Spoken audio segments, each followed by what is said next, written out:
Thank you.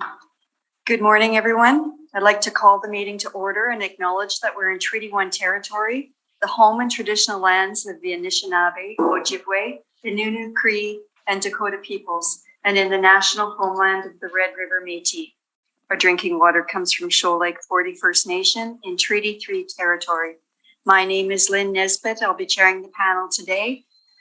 Joining me on the panel is Brent McIntyre. Our secretary to the board is Jaswinder Kumar, and our assessor is Ryan Valderrama. We will be hearing applications for revision of the assessment roll in accordance with the Municipal Assessment Act. The matters for which revision is requested have been described in each application. We will limit discussion to those matters. The statements that are made at this hearing are sworn testimony, and anyone speaking to the matters must be sworn in. Be advised that comparisons of assessments of properties are not considered evidence of market value by the Board of Revision. The Board of Revision is appointed annually by Council and is independent of it and the City Administration. It makes its decisions on the basis of the evidence provided at this hearing and issues a written order that will be mailed to all parties as soon as possible. Please note that the Board's decisions with respect to an application may be appealed to the Manitoba Municipal Board if the matter pertains to assessed value or classification, or to the Court of King's Bench if the matter pertains to the application of exemptions from taxation. Should you wish to appeal, information on how to do so will be included with the Board's order. With respect to the hearing process, I will confirm the points of appeal with your property to be addressed with each applicant following the swearing in. We will then have the assessor's testimony, followed by questions that the applicant may have, and then the applicant's testimony followed by questions. Each side will have an opportunity to summarize if they wish. Once all of the evidence about an application has been brought forward, the applicant may leave. The process will repeat for each item on the docket today. The session will close after all the applications have been heard, and the board will deliberate in private and make its decisions. You will receive the board's decision by registered mail as soon as possible. As information, all public hearings are live streamed, recorded, and will be part of the public record. We will be hearing item number 1 on our docket today. Mr. Kumar, please affirm the assessor's and the applicant's testimony. Yes, Madam Chair, thank you. Mr. Assessor, please state your full name. Ryan Valderrama. Thank you. Do you affirm that the evidence you are about to give at this hearing is the truth, the whole truth, and nothing but the truth? Yes. Thank you. Thanks. Mr. Mercury, please state your full name. James Mercury. Thank you. Do you affirm that the evidence you are about to give at this hearing is the truth, the whole truth, and nothing but the truth? I do. Thank you.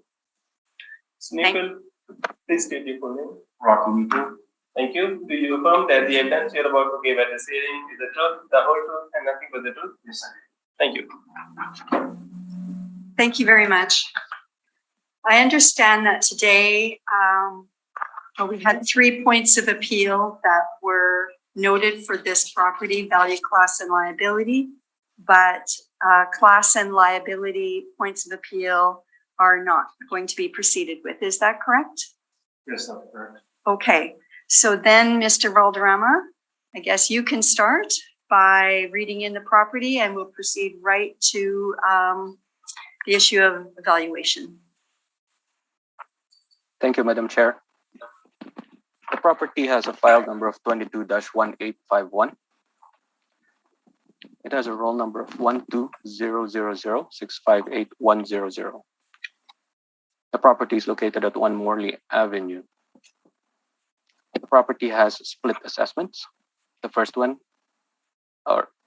we're all dealing on the assessments for this property are all for the roll year of 2023 using reference date of April 1st, 2021. The first assessment has a value of $27,463,000. It is classified as an institutional property with a liability of exempt. The next assessment has an assessed value of $13,791,000.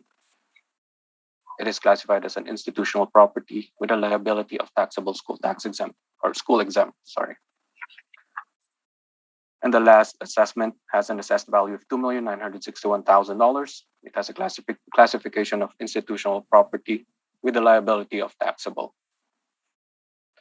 The property is a nursing home with 1 to 4 stories, 10 sections, effective years built of 1918 to 1999. Has a construction class of masonry bearing walls. Has an average wall height of 10 to 26 feet.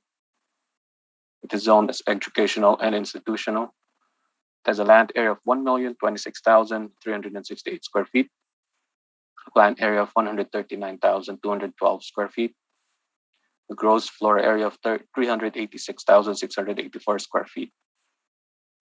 The next page is the cost valuation summary. The replacement cost new for the building is $83,800,489. It has an accrued depreciation of $45,829,489. Its depreciated cost is $37,971,000. And the depreciated cost for detached structures is $209,000. Overall, the total depreciated cost is $38,180,000. It also has a land value of $6,035,000. So the total value is $44,215,000. On page 3 are a couple of aerial photos of the subject property. And I do have the buildings on page 4. On page 5 are some land sale comparables. The first one has a roll number of 0309151540. It is located at 926 McGillivray Boulevard. It's sold on August 9, 2017 for about $20.82 per square foot. The second land sale has a roll number of 080211333300. It is located at 2000 St. Mary's Road.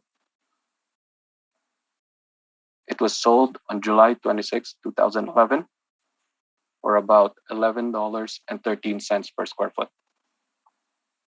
The third one has a roll number of 1000639940. It is located on Sterling Lion Parkway. It was sold on June 19, 2013 for about $8.76 per square foot. And the last land sale comparable has a roll number of 10006776-100. It is located at 717 Sterling Lion Parkway. It was sold on December 10, 2015 for about $19.51 per square foot. The next page, I do have the subject property detached structures. And then just at the bottom of it is the land valuation split. On the next page, I do have the classification and liability allocation for both land and building. And on beginning page 8 up to page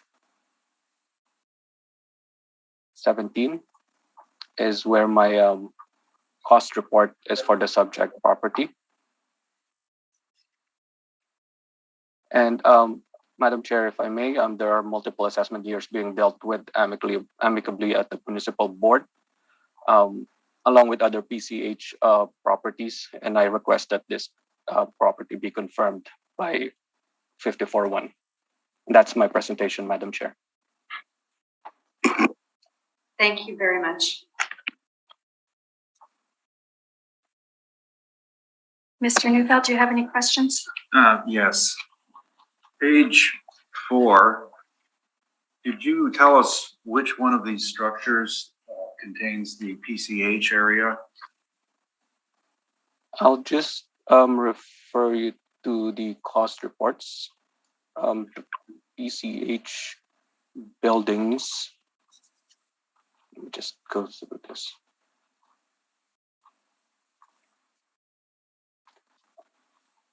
They are on page 12 of the cost report and page Sorry, 13. Ryan, Oh, page sorry. 12, did you say? Yes, page 12 of my brief. Page 13. That's the PCH area, Madam Chair.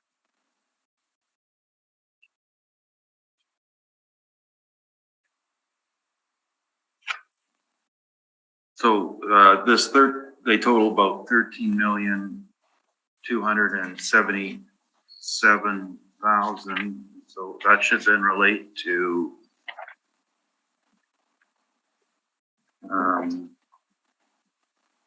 plus the land area, then would equal, okay. So it's those two numbers added together along with 2 acres at your land value that come to 13,791. Is that correct? Yes, that's correct, Madam Okay. Chair. And on page 5, you have some land sales. Do you have any, sorry, the subject, confirm the subject is in what's called EI zoning, educational institutional, correct? Correct, Madam Chair. That's right. And 3 of your comparables are in multifamily zones, correct? 3 of them and 1 agricultural. Agricultural. Correct. Now, this one you have is agricultural. Do you know when the rezoning approval went through? Was it during the sale process? Was it a condition of the sale? Are you aware of that? No, I don't have that information with me, Madam Chair. Why not look for EI sales or something similar? The way I looked at these sales is that I was looking for more recent sales that has almost pretty much similar in use and also similar in size. But then again, the subject property is 1 million square feet, and it's just difficult to find 1 million square feet within the ballpark of April 1st, 2021 as a reference date. Are these zonings identical? I'm sorry? Are EI and RM zonings identical? No, they're not. Thank you. Those are my questions. Thank you very much. Mr. McIntyre. Just one question, Ryan. There's Sir. some of these sales are quite far away from the reference date, correct? A few years, yes, Madam Chair. Yes, sir. You're right. Was there any time adjustments done? On the sale price, no, these are the actual sale prices. Okay, thank you. That was my only question. Thank you. And Mr. Valderrama, I just want to confirm on your page 6, the net rate per square foot you used in your valuation is $5.88 Yes, that's correct, Madam Chair. versus the range of $8.76 to $20. That's correct, Madam Chair. Okay, those are quite a ways apart, and I question their comparability. Okay, all right, thank you, Mr. Neufeld. You can proceed with your presentation. Thank you. No, I sent something in this morning, and I don't want to break any rules here, but this discussion with the assessor has been ongoing since September 17th. And I think we did both agree on the format of what was going to happen. We had a municipal board order on our test case for personal care homes. It was finally came back, and we've been working together on this to see if we could use it to resolve all the outstanding PCH appeals. These date back to 2016 and include the current year of 2023 as well. So on the docket today were several where we came to agreement based on that case history law, and the sticking point on this one was the land value. This is the only one in the batch that is EI zoned. The rest were all RMF zoned. They were multifamily land. And so as background, our belief was that you had to look at the EI zoning. And that's what we've been debating over the weekend, believe it or not. Both parties were very diligent, and I was happy with the process because we both want to resolve this. We couldn't get past this issue. Now, while we were doing this, I went down and inspected the site on Saturday morning and discovered that they had recently reconfigured their personal care home count as well. So I did. Now, we had agreement that it was going to proceed this way, that I was going to make my case in rebuttal because it was based on the case law and application of it. So some of this information may appear to be primary evidence, but I did ask the right questions verbally so that they would also constitute rebuttal on this. That's all we're going to talk about is just the change in the square footage and the difference in the zoning of the land. I don't know if the board has that information. The rebuttals? I emailed this morning. Yeah, it's in the folder, Madam I'm sorry, are you planning on bringing in your rebuttal evidence That's now? it. That's all I'm just planning on doing. Okay, well then I guess we just better tie up the loose ends. Does anybody have any questions on what Mr. Neufeld has just said in his primary evidence? Madam Chair, I just wanted to clarify, are we putting into evidence the one that was submitted earlier or as a rebuttal? We haven't looked at the rebuttal yet, so. No, okay. I just wanted to clarify because Yeah. just. I think there was some evidence introduced on some land sales for the deadline. Yes, Yeah, it's contained in the rebuttal as well. So you don't want to. did you want to talk? Okay, Don't want to hear it twice. right, we don't want to hear it twice. Okay,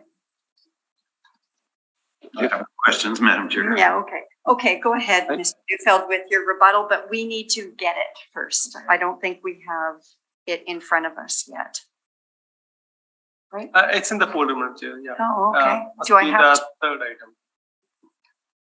Same name. this is it? Yes, Okay. Mr. Valderrama, do you have the rebuttal evidence? I just sent you an email, Mr. Valderrama. Yes, I do. I have it. Okay.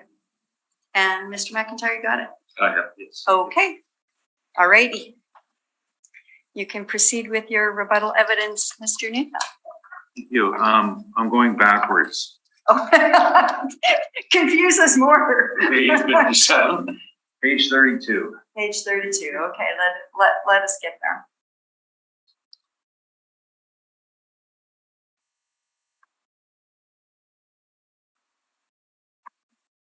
Okay.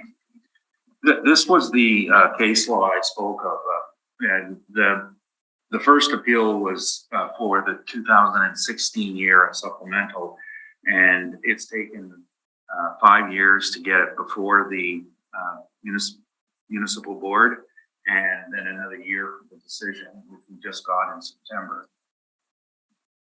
This property was chosen as a test case because it had a lot of the elements that we wanted to address and look at. And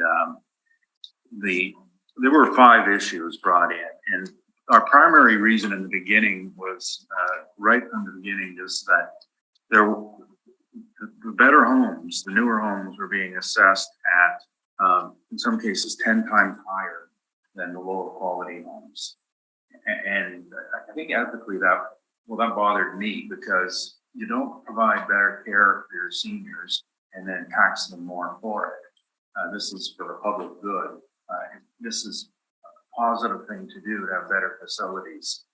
There had to be some equity, but mostly because everybody got the same funding. You got $72,000 a year funding per bed, whether you had a rundown home or a really good home. And we wanted to change it to an income-based concept. In the end, we went with cost. And if you see the report, that was, I guess you could term it fairly successful. They gave us what we thought was correct in the cost. There was a mistake on building code because PCH had been downgraded from A to B in and around 2007. And what it was is they used to be built, inspected as hospital grade. And after that, they became inspected as multifamily grade because they were not providing healthcare. They were providing some assistance. And that's the difference in that. So the board ruled on that factor and changed it all. So that's why we were working on the weekend to interpret that ruling on a replacement cost pretty much across the board. The other issues had to do with was land depreciation of land as the improvement on top of it depreciates, which they did not rule for us, although that is an appraisal theory that should have been taken into account, but that's the way it is. And then there's some other factors that came up because in the interim, COVID struck and it became obvious that there were some real problems with personal care homes. They did not rule on that. But we were left with some takeaways, and that was the rate per to build. And then the other rate was on page 53. The land rate, I've put it in red box, we would gravitate toward the lower cost properties.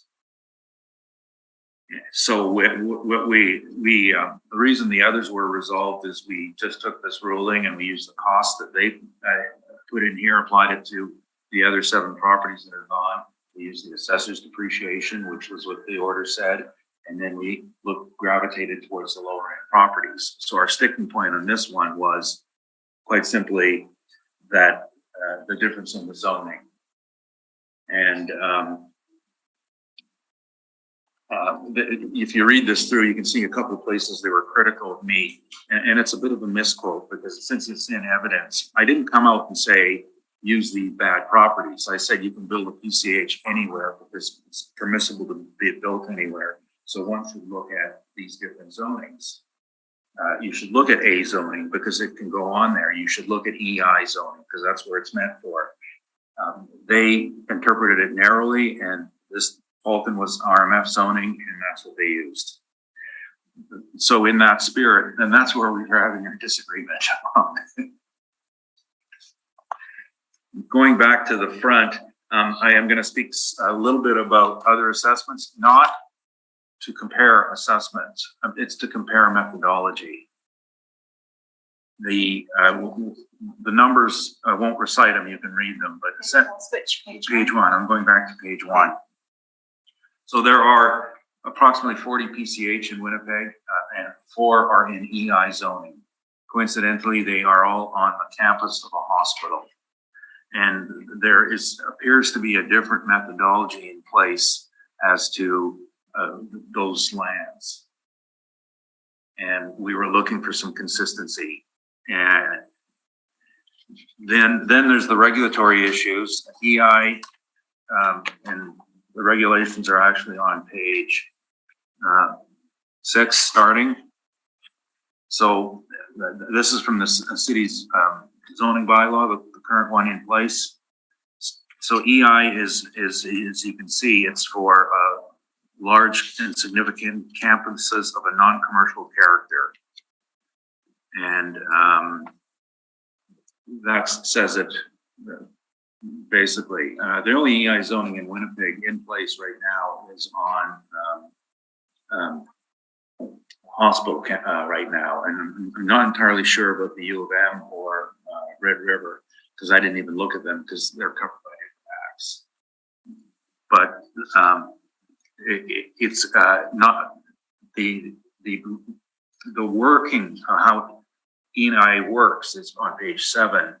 So when you want an EI zoning, there's not EI land out there that's available that you can buy. You have to have your plot of land and ask for it. And then you have to draw up a master plan. And page 7 explains what has to be included in the master plan.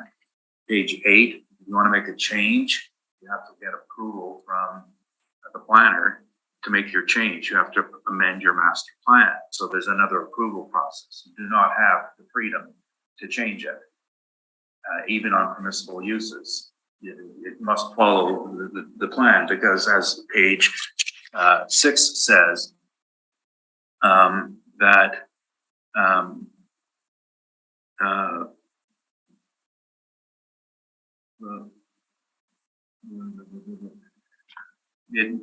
for a non-commercial character that may have significant impacts on the surrounding areas.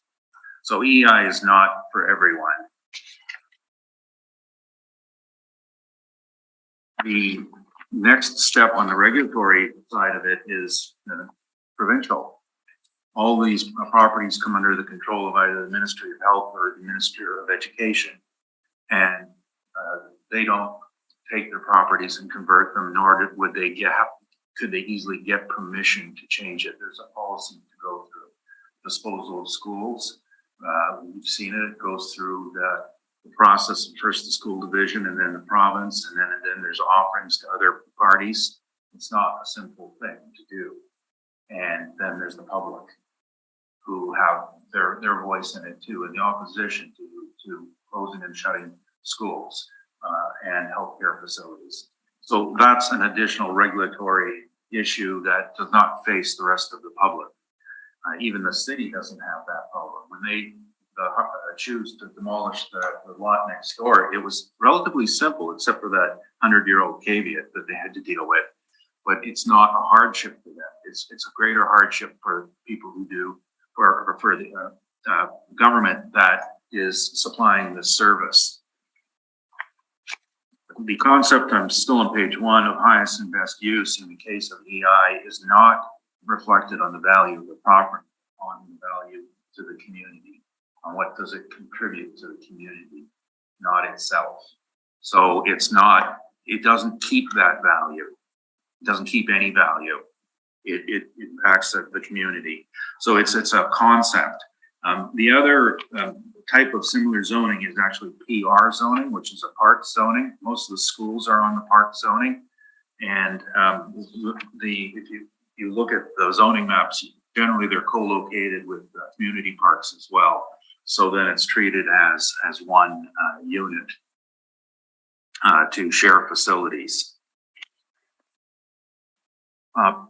The table on page 2 is really the difference between the RMF and the EI, which I've basically just explained. You know, can you get the designation? RMF, yes. EI, no, not necessarily. It's only available to certain people. Bid prices, which is if you have a piece of EI land, hypothetically, and you're going to the market to sell it, versus RMF. RMF goes to the highest bidder. EI has one bidder. There's no other bidders. So it's not a market-based valuation. And there's only one participant in EI instead of 100 developers in RMF. The issue and the funding, the demand for it is different. In an apartment, it's what does the market need? When the market dictates, you build it and you rent it. In EI, it's going to be what does government policy dictate you need to do for healthcare? What changes they have to make, and the policy drives their decision making. So it's completely outside the concept of market value, which is why it's so different. There's alternative use at the bottom, of course, is the key. If you have an apartment block or say an office downtown and you decide I'd like to change that, make an apartment out of it, you do it because the zoning permits it. If you have a school on a site and you would like, or a hospital and you would like to redevelop it from EI, you have to go and change the zoning to the applicable zoning, and then you can do it after you go through the process. So it's not an active market. And this, of course, impacts value in that if there is no market value attributed to it, what usually happens is somebody puts an allocation on it. So hypothetically, someone would say, well, let's pretend it's the equivalent of RMF and I'll put that number on. And that's what the assessment model has done. But that's not the truth. hypothetically, if you're going to put a value on it, it's closer to agricultural land than anything in terms of it's not there for you to use. You've got to do something with it, rezone it in order to move to your alternative use. And that's the theory that's driving me here, is that you have to go through that process. Now, I'll have some sales in page 3, and sorry, these aren't sales. These are comparing assessments. And I'm not going to talk about the numbers, but because we're not comparing assessments, but they speak quite loudly on the concept of equity on artificial zoning.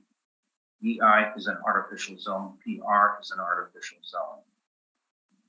And the reason what I do speak to is because I was given the mandate to appeal all share held or formerly WRHA land. We picked this one for the land. We picked 44 Furby for the land.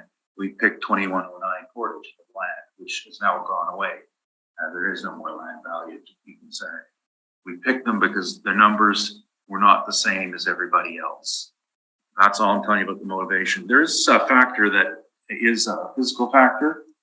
The last column is a ratio of the land value to the improvement value. And of course, this also depends on how developed the site is as well. And that'll skew it. But the hospitals range between 1.7% to 6.5% that the land was part of their value. The property we're talking about today is 13.6%. Now, it does have more land, that's true.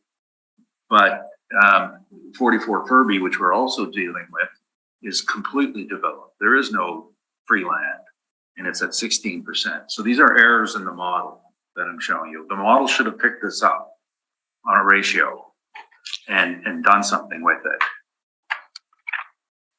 The sales are on page 4. These have been allocated into sections. The top section are sales that were open market sales as far as we know. And they are PR 1 and 2, and there's one EI. And the one EI that is there is a very small lot. Obviously it's not 23 acres. None of these are 23 acres. These are the sales of similarly zoned properties. You can adjust for size. That's easy. You can adjust for location. Adjusting for zoning is difficult. You try to get the most accurate zoning. That's your starting point. You can see the average on these small lot sales is $94,000 an acre. Now, some of them are dated. Many of them are dated. With a limited sale property, you're generally not going to see market changes over time because, again, major impact is the zoning, not time, not location. You can make adjustments for time, but in order to do that, you need to have a PR zone piece of land in 2001 and one in 2021, and then compare the change on them. That simply doesn't work here because the sales are up and down by time all over the board. And the bottom section are ones that were in the italics. These were sworn values, and they were sales of $1, all of them. Now, the reason I've included them is because that's where the market is. $1 sales. They go from one institution to the other for $1. So, I mean, theoretically, if you're a linear thinker, $1 is the land value because there's no market for it. It's from one hospital to another, or a school to a hospital, and you can see those prices when you look at the sworn value are not very good, high at all. Incidentally, there is actually hospital purchase, and this I think may have gone from one organization to another. The middle, bottom section, 2340 Pembina. One of the more recent sales at $5,000 a foot sworn value. but that's what the parties agreed to, and that's what titles stamped their approval on. The middle section in bold are conversions. And earlier, I had asked the assessor about his comp on Sterling Lion, where in the process it was. These 4 sites were all known to be waiting for planning approval before the sale closed. So they're listed as PR1, PR2. These are all schools that were shut down and demolished. They were all sold for land. Every one of them did not close until their rezoning was approved. So they show up as PR1, PR2, but they were, most all of them was R1, some R in there, and then there's some RMF in there, much like the assessor's one on Sterling Lion, which ended up being RMF. That was actually the large one site that was purchased and conditional to rezoning, and everybody knew. The thing is, there's a lot of confidence it was going to get rezoned because the whole area of the city just put in $31 million to develop former IKEAs. It was going multifamily or commercial. There wasn't a doubt in anyone's mind.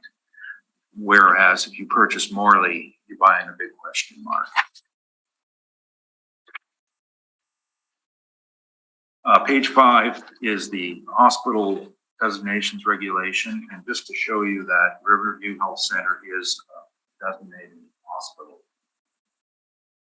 There are, and I mentioned that there's personal care in some of them, Concordia, Deer Lodge, Riverview, and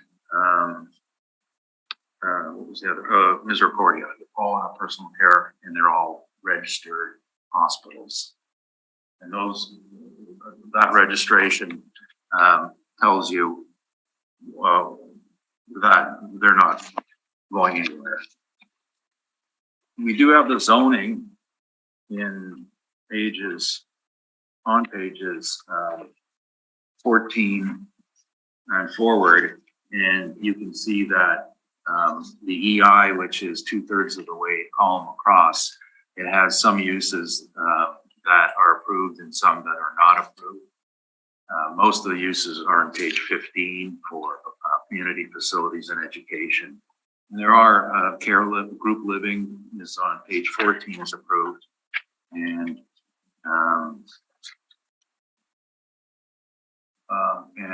daycare hospital is horticultural on page 16. Of note is that page 17, recreation is not one of them, except for an arena. We already have one arena. Not a lot of market there. Page 18 does allow does allow office or research institution.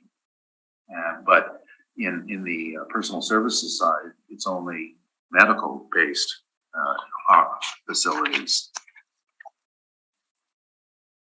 You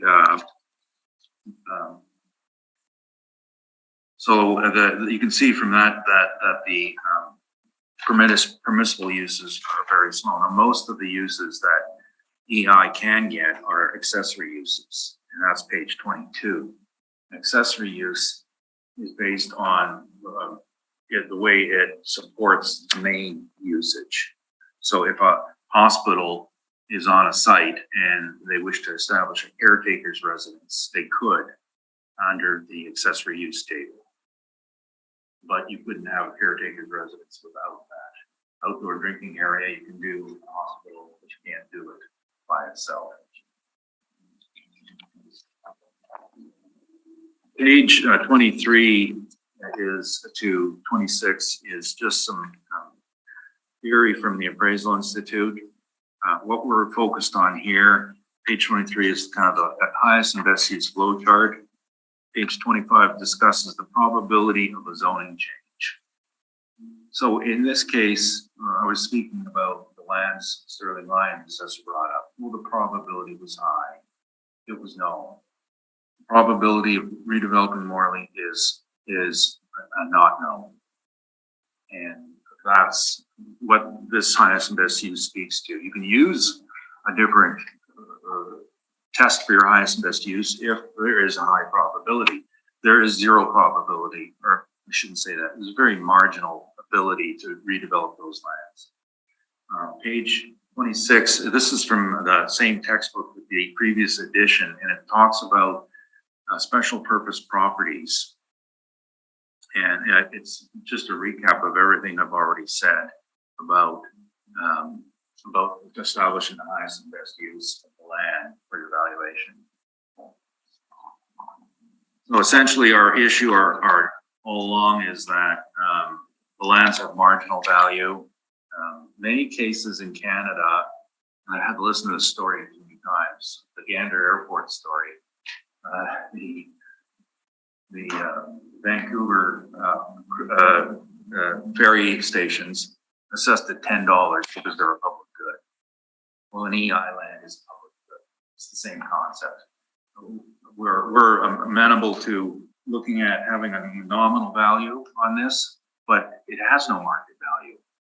And to make matters worse, our law only allows exemptions on hospital land of 10 acres on these 23 acres for the hospital and 2 acres for the personal care home. The rest is taxed at full or commercial value. And with that sort of sensitivity, you have to get it right, not estimate too high. That's the last issue I'm bringing up is on page 27. And when we originally spoke with the assessor, we had the same concept he did on his page 12 and 13 that does PCH. So I had to go out and inspect and look at the lands, and I walked into the care home and I said, where are the personal care homes? And they gave me the map on page 30. And you can see I've marked. So building C and D are personal care home. Building A and B are, A stands for Alzheimer's, B stands for behavioral. These are not personal care homes. And there's a distinction I'll show you how you arrive at it. However, there's personal care homes on the 3rd floor of the West Wing, which I've circled as well. So they had some changes. The bottom of page 27 is from the manager of Riverview, and he gave me the counts just because I asked him, can you verify what I've got, what I've gathered, and he verified it. And his statement is what really breaks this down. These residents pay per diem, speaking of the chronic care and long-term care. These residents pay per diem similar to PCH residents, but are classified as long-term care residents by Manitoba Health as opposed to PCH residents. So PCH is treated differently under Manitoba Health. And one of the things that's different is the level of care required, how many hours are required for care. If you're there for hospital reasons, like these other reasons, ones are, that is an exemption. So we need the class shifted over, the value shifted over, change it from 40E to 40T, or E, 40S to 40E, because it's changed. And this is, Deer Lodge and Riverview both have bed changes because of the changing nature of personal care homes. For a while, they were trying to fill the gap on the need for personal care homes, and there were a few new ones built, and then they had to free up, take some of those beds back. So they've changed. I wanted to get the count today for this board. That's the number.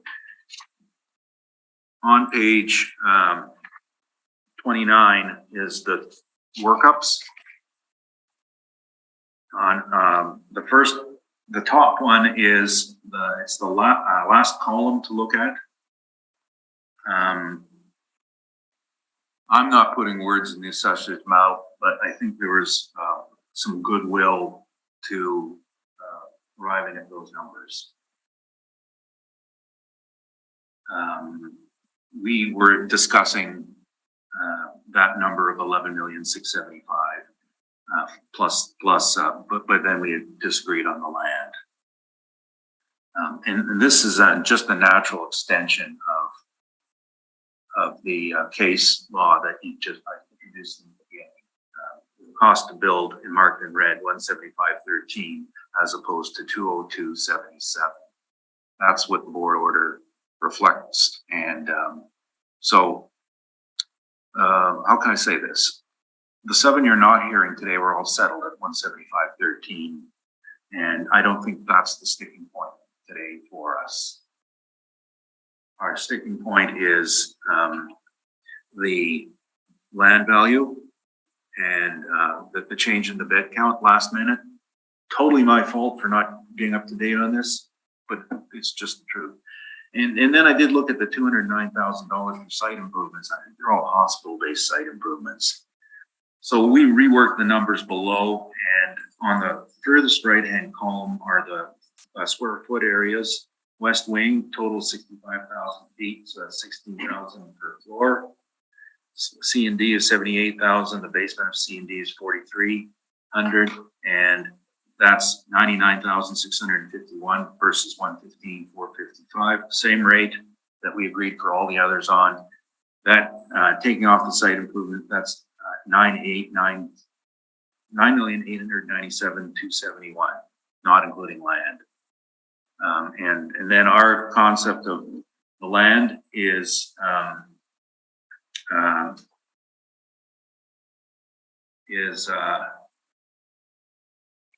it should be at 100,000 an acre for the acreage. So the bolded box are the numbers that we are looking for the value difference. And again, I'm not putting words in the assessor's mouth. There are principles here that we're agreeing on, and there's principles we're differing on. And that is land value.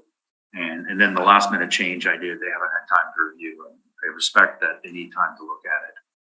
We thought we would just proceed on that basis and try to get it all done here. That's my presentation. Thank you.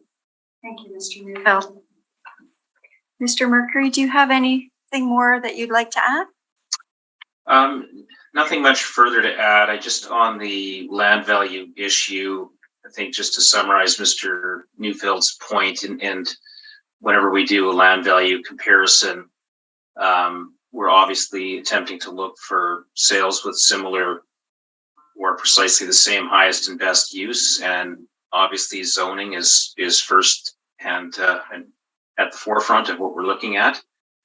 So I guess our position here is the board needs to be very cautious about looking at comparable sales that are zoned RMF, given the designation to the subject property. And although it is a difficult task to make those adjustments, certainly it is something that needs to be taken into account. So with that, I won't repeat anything further that Mr. Neufeld has already highlighted. So that would be our presentation. Thank you.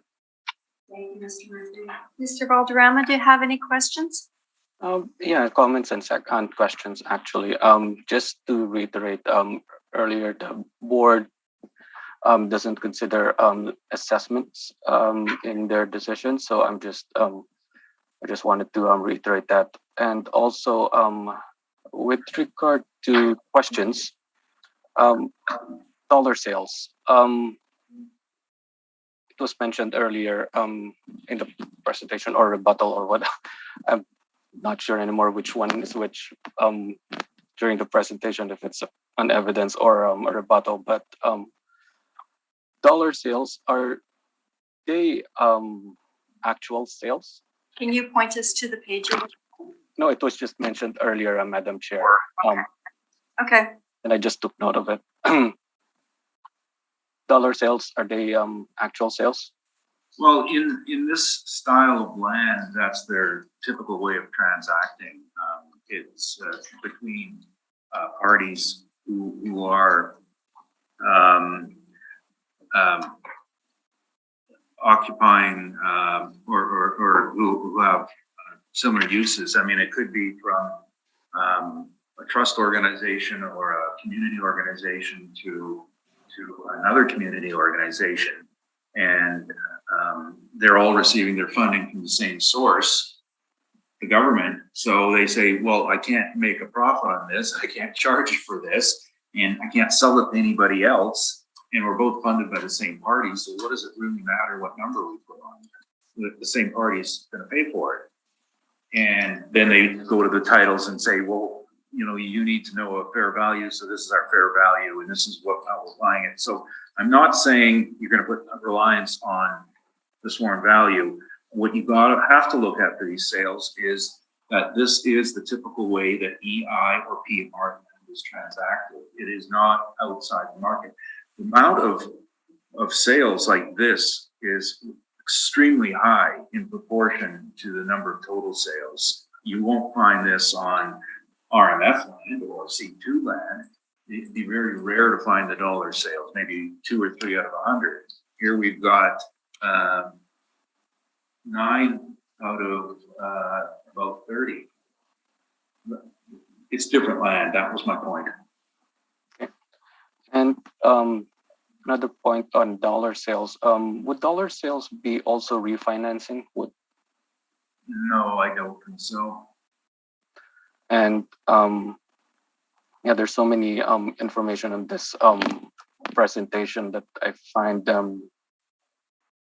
new information. However, if I proceed on page 4, Madam Chair.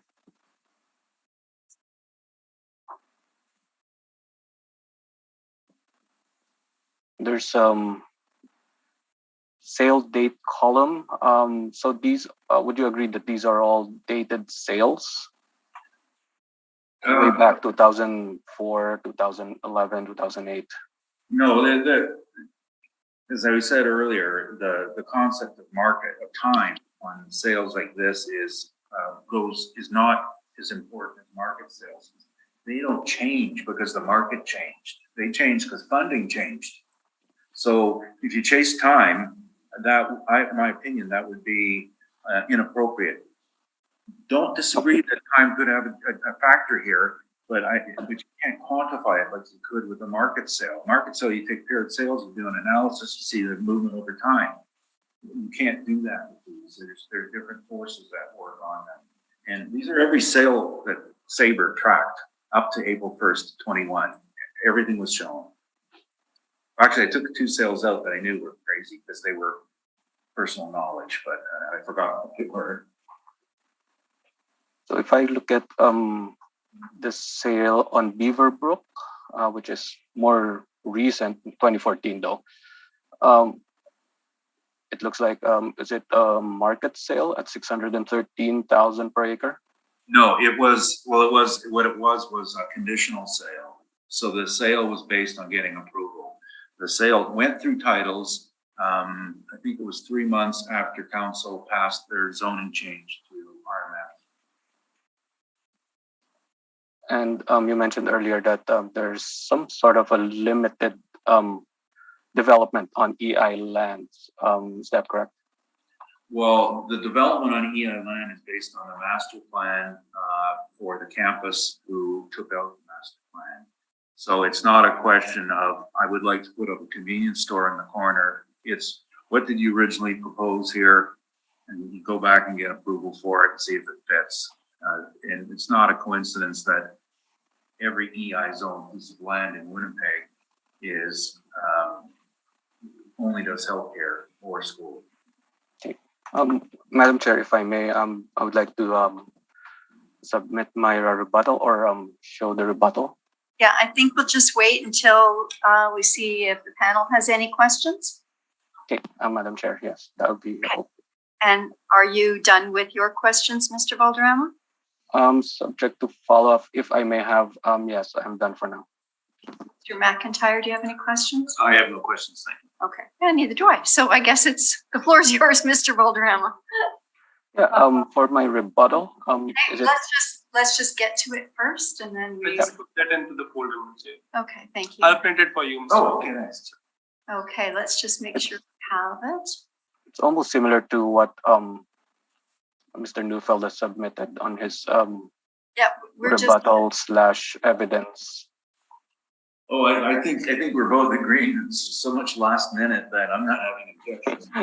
And we were working all weekend on trying to fix this, and Yes, Madam Chair. not finding Second. Aha, it's just just look, 6 then pages, it right? just says rebuttal. Okay, Just a few pages, yes. we'll just wait for Mr. Neufeld to get it as well. Mr. Neufeld might find it pretty much the same as what he has on his submission. Oh. Okay. Mr. Mercury, we're going to email it to you as well.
Nice.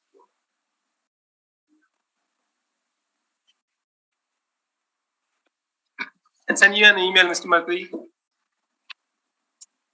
Thank you. I have it. Okay, then go ahead, Mr. Valderrama. We've all got your rebuttal evidence now. Yes, it was mentioned that there was a limited use on EI earlier.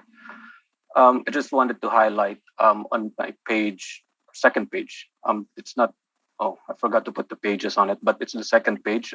It says permitted uses. Mr. Neufeld might agree with me on this one. It's just a summary of what's at the bottom on the tables. I just made it, or it was made a summary, or this page is just a summary of it. And the permitted uses, there's quite a few actually for EI.